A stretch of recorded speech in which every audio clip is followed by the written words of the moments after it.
Britain is facing a crime crisis like never before. Streets are becoming more dangerous, criminals are running riot, and our police forces, they're struggling to keep up. But why? Well, the answer might shock you. It all comes down to a massive police funding gap, one that could cost the country over 1,800 officers. And the blame? Critics say it lands squarely on Labour's shoulders. Let's break it down. Just this week, police chiefs sounded the alarm, warning that the recent £100 million funding boost is nothing but a drop in the ocean. According to them, it's just a tiny percentage of what's actually needed. And with Labour's controversial tax policies, the situation is only getting worse.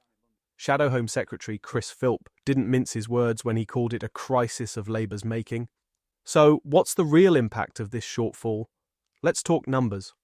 A £118 million deficit means over 1,800 police jobs could vanish. That's fewer officers patrolling the streets, fewer resources to tackle crime, and ultimately, a safer environment for criminals. Already, the consequences are dire. Last year alone, police recorded nearly 200,000 sex crimes, with 70,000 rape investigations, the highest figures on record. Knife crime? Up 4% from last year. And if you think that's bad, consider this. 6,000 crimes go unsolved every single day. That's 2.1 million cases in just 1 year where justice was never served.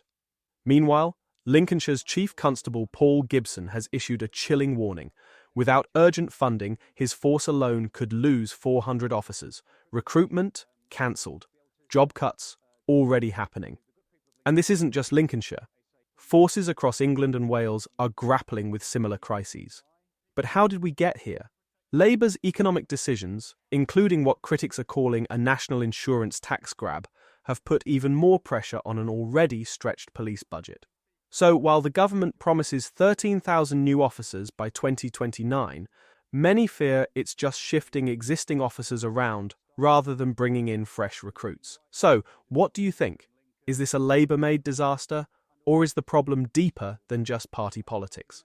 Let us know in the comments below. And if you think the government needs to act now to fix this crisis, hit that like button and share this video. One thing's for sure. The longer this crisis drags on, the easier it gets for criminals to operate without fear. The question is, will action be taken before it's too late?